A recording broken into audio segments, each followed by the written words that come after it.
बिस्मिल्लाहिर्रहमानिर्रहीम अस्सलाम वालेकुम। इस वक्त इमरान खान की वो बात कि इन जो भी जाति करने वाले लोग जो होते हैं इनको नामर्द कर दिया जाए, न्यूयॉर्क पोस्ट से लेकर पूरी दुनिया के अंदर इसकी पजीराई है और अप्रिशिएट किया जा रहा है। लेकिन मामला सिर्फ इतना है कि इस कानून पर इम्प्लीमेंट कौन करवाएगा। ये तो पूरी दुनिया में ज़बरदस्त इसकी पजीराई है जो इमरान खान ने कहा।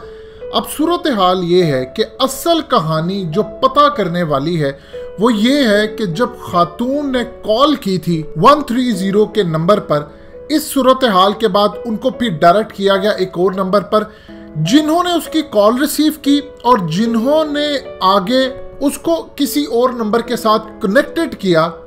अगर आप सिर्फ ISI, MI और IB की निगरानी में टीम बनाकर सिर्फ इसकी तहकीकात करवा ले, उनके नंबर ट्रेस आउट करवा ले कि उन्होंने आगे राब्ता कहाँ किया था, तो सारे का सारा केस सिर्फ 48 घंटे के अंदर रिजॉल्व हो जाएगा। उसके अलावा कोई दूसरी बात नहीं बचती। आप यहाँ से अंदाज़ा कर ले कि मरकजी मुलजिम आबिद, जब पुलिस इनको गिरफ्तार करने के लिए गई तो ठीक 15 मिनट पहले किसने आबिद को कहा कि तुम्हारे घर पुलिस पहुंच रही, यहाँ से फरार हो जाओ। आपको मुकम्मल तौर पर इदराक हो जाएगा इन नंबर से कि असल मुजरिम जो पीछे बैठे हुए हैं, चाहे वो पुलिस के अंदर हैं, इनकी तहकीकात कौन करेगा। अगर आप पुलिस को ही तहकीकात करने के लिए दे दें और बाद में पता चले कि पुलिस वाले बीच में शामिल है, तो मामला किधर जाएगा। देखिए 2002 के अंदर एक भारतीय फिल्म आई थी कंपनी, और उस फिल्म को डायरेक्ट किया था राम गोपाल वर्मा ने। उस फिल्म को डायरेक्ट किया था राम गोपाल वर्मा ने। उस फिल्म के अंदर एक कैरेक्टर होता है मलिक और चंदू। अब सूरत हाल ये पैदा होती है कि उनको गिरफ्तार करने के लिए पुलिस पहुंचने वाली होती है कि अचानक उनको पता चलता है कि वो गिरफ्तारी से पहले हांगकांग भाग जाते हैं। जो वो पुलिस रिकॉर्ड को चेक करते हैं तो पता चलता है कि उनका एक पुलिस ऑफिसर मुखबरी करता है और उसी थाने से कॉल जाती है उनको। मलिक और चंदू को इन्फॉर्म किया जाता है, खास तौर पर चंदू के घर पर कॉल जाती है, और जब वो कॉल का पता करते हैं तो उसी पुलिस थाने से कॉल जाती है और उसी पुलिस थाने का फ़ोन इस्तेमाल करके एक पुलिस ऑफिसर कहता है। यानी पूरी तरह आपको, अगर एक फिल्म को भी हम देखते हैं तो इस तरह के वाक़यात बेशुमार आपको मिल जाते हैं। आप ये देखें कि मरकजी मुलजिम जिसको कहा जा रहा था वक़ारुल हसन, पूरे मीडिया पर इसकी तस्वीर किसने जारी की? कोई तो था जो किसी को बचाना चाह रहा था और किसी बेगुनाह को मरवाना चाह रहा था। उसकी तस्वीरें जारी होती हैं, उसका ID कार्ड जारी होता है, और वो शख्स देखता है कि इससे पहले कि ये किसी आम शख्स से मुझे मरवा दे। यानी आप ये देखें, उसको लोग जानते ही होंगे। वाक़े पर लोगों को इतना गुस्सा है कि अगर कोई शख्स वक़ार को देख लेता और उसको मार देता, क्योंकि आपने मीडिया पर कहा 25-25 लाख दिए जाएंगे, आपने उसका ID कार्ड रिलीज़ कर दिया, आपने उसकी तस्वीर रिलीज़ कर दी, उसके बाद खदशा ये था या तो पुलिस वाले इनको रास्ते से हटा सकते थे, या इनकाउंटर हमारे सामने कितनी मिसालें पड़ी है। आबिद बॉक्सर की मिसाल हमारे सामने है। हर जगह पर फेक इनकाउंटर्स क्या नहीं होते। इसी सूरत हाल के अंदर उस शख्स ने आकर फौरी गिरफ्तारी दे दी कि असल में ये ना हो जाए कि मैं ही यहाँ से फारिग हो जाऊँ या मुझे कोई मार दे। और उसके बाद पता ये चलता है कि खातून आती है और आकर वो बताती है कि नहीं, ये मुलजिम तो नहीं है, ना तो मैं इसको पहचानती हूँ और ना वो इस केस में शामिल था। अब आप यहाँ से अंदाज़ा कर ले कि असल किसको बचाया जा रहा था, किसको भगाया था, किसने कॉल सुनने के बाद किया। और फिर जब खातून ने ये बात की कि जो भी आए वो पेट्रोल भी लेता है 1000 रुपये का, जब उसके बाद जो सारा खेल उस खातून के साथ हुआ, उसके बाद फिर डैशबोर्ड के अंदर कौन 1000 रुपया रख कर गया, किसकी इंस्ट्रक्शंस के ऊपर। उसने तो सिर्फ खातून ने पुलिस वालों को जब कॉल की थी और ये कहा था कि मेरी गाड़ी में पेट्रोल नहीं है, तो इसका मतलब है कि कोई पेट्रोल लेने के लिए आ रहा था और इसका चूंकि उन्होंने सब कुछ लूट लिया था, उसके पास पैसे नहीं थे, लेकिन वो 1000 रुपया रख गए कि जब कोई पेट्रोल लेने के लिए आएगा तो ये इसको अदा कर देगी। अब आप यहाँ से अंदाज़ा कर लें क्या मामला इतना सादा है। IG पंजाब की मीटिंग होती है, उसके बाद मामला आपके सामने आते हैं, किस तरह वजीर आला आकर जब प्रेस कॉन्फ्रेंस करते हैं, जो मुलजिम फरार हो गया, ये हो गया, वो हो गया। ये तहकीकात ज़रूरी है कि किसने 15 मिनट पहले उसको कॉल की थी। इसका सबसे ज़्यादा आसान हल है, खातून ने जिस शख्स से बात की थी उसको आप पकड़ ले, उसके मोबाइल फ़ोन का डाटा निकाल ले, आप उसको तफ्तीश के अंदर डालें, आपको सारा केस दूध का दूध और पानी की तरह क्लियर हो जाएगा। लेकिन सूरत हाल ये है कि जब तक आप इंटेलिजेंस एजेंसियों को किसी भी सूरत इसमें इन्वॉल्व नहीं करेंगे, ये मामला क्लियर होने वाला नहीं है। क्योंकि देखिए, आप सब जानते हैं पाकिस्तान के अंदर इमरान खान जब आए हुकूमत में, उन्होंने आकर कहा कि मैं पुलिस ठीक करूंगा।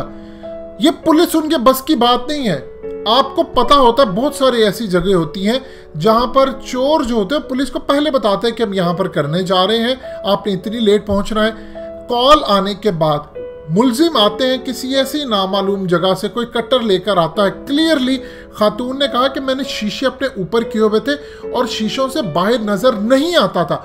तो फिर इस सूरत हाल के अंदर स्पेशली वो उस जगह पर कैसे पहुंचते हैं और उस जगह पर पहुंचकर उनको कैसे पता चलता है कि खातून वहां पर है।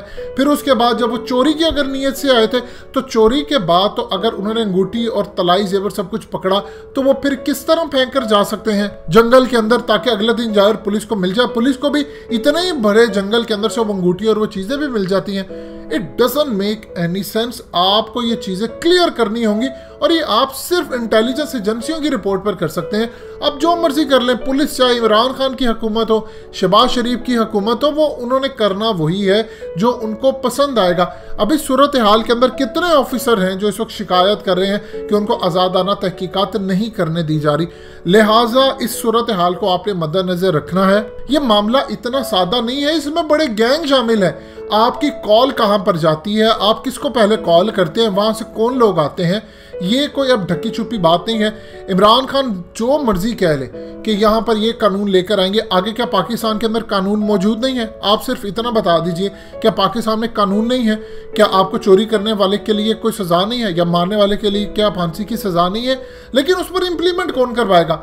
अब आप एक शख्स को पकड़ते हैं, अब क्या आपको लगता है कि रोज वो खातून गुजरावाला से लाहौर आएगी, वो भी फ्रांस के नेशनल, वो तो छोड़ जाएगी, वो दोबारा कभी यहाँ पर आएगी नहीं। वो कहेगी मैं तो इस केस की पैरवी नहीं करती। आप उसके मुलजिम को पकड़ भी लेते हैं, फिर उसके बाद क्या होगा? मजीद अचकजई का हाल हमारे सामने है। इसके बाद सूरत हाल ये पैदा होगी कि सेशन कोर्ट मामला जाएगा, वहाँ से केस का फैसला क्या होता है, फिर सेशन कोर्ट से फिर आप हाई कोर्ट जाते हैं, फिर उसके बाद अपीलें और काम, फिर उसके बाद सुप्रीम कोर्ट अपीलें, और होते होते होते 15-20 साल लग जाएंगे। क्या कोई बेवकूफ़ है कि रोज़ औरत आएगी वो करेगी?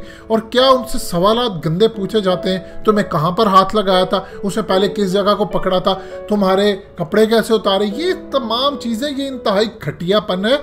आप इसको इम्प्लीमेंट कानून 100 दफ़ा करा लें कि हम ये बना देंगे वो बना देंगे, इम्प्लीमेंट किसने करवाना और होगा कैसे? आगे भी तो आप सूरत हाल देख लें कि क्या मामला होता है। आपकी पटिशन एक जाती है और उसके बाद वो रिहा कर आ जाते हैं। आपको पूरा निज़ाम बदलना है। लेकिन इस केस के अंदर आपको, जब तक आपको ISI MI को इन्वॉल्व नहीं करेंगे, ये केस रिजॉल्व नहीं होने वाला। ये इसी तरह होगा, कोई बेगुनाह को आप चढ़ा देंगे सूली या आप किसी को बचा लेंगे, कुछ भी नहीं होने वाला। लिहाजा इस बात को अब आपने ज़हन में रखना है, ये चीज़ों को आप समझे। अगर आपको केस को रिजॉल्व करना है तो सिर्फ इसका एक हल है। खातून ने जिसको कॉल की थी 130 पे, जिस नुमाइंदे से बात हुई थी, अब उसको पकड़ ले। उसने आगे इंफॉर्मेशन किसको पास की, उनके फ़ोन नंबर चेक करें, उसने किसके आगे रब्ता किया। पुलिस वालों को छोड़ के आप एजेंसियों को दें, 48 घंटे के अंदर अंदर ये केस रिजॉल्व हो सकता है, कोई दूसरी बात नहीं। और इंटेलिजेंस एजेंसियां भी इंतजार कर रही हैं कि कब प्राइम मिनिस्टर की जानिब से इंस्ट्रक्शन आए, क्योंकि अपनी वो बैकएंड के ऊपर रिपोर्ट तैयार कर चुकी हैं। ये ज़हन में रखिएगा, जब भी कोई ऐसा इशू होता है तो अपनी वो इनपुट रेडी रखते हैं, ताकि अगर कल को कोई प्राइम मिनिस्टर या कहीं से भी कोई आ जाए कि हमें रिपोर्ट चाहिए तो वो अर्जेंट बेसिस के ऊपर दें। लिहाजा प्राइम मिनिस्टर इमरान खान को चाहिए कि छोड़ दें ये पंजाब पुलिस, ये सब कुछ आपको नहीं पता ये पुलिस क्या करती है, आपके सामने वाकई नहीं पड़े हुए। लिहाजा इस सूरत हाल के अंदर एक ही सिर्फ इसका हल है कि आप फौरी तौर पर एजेंसियों के सुपुर्द ये केस कर दें, वरना कभी जिंदगी में असल मुजरिम नहीं पकड़े जाएंगे।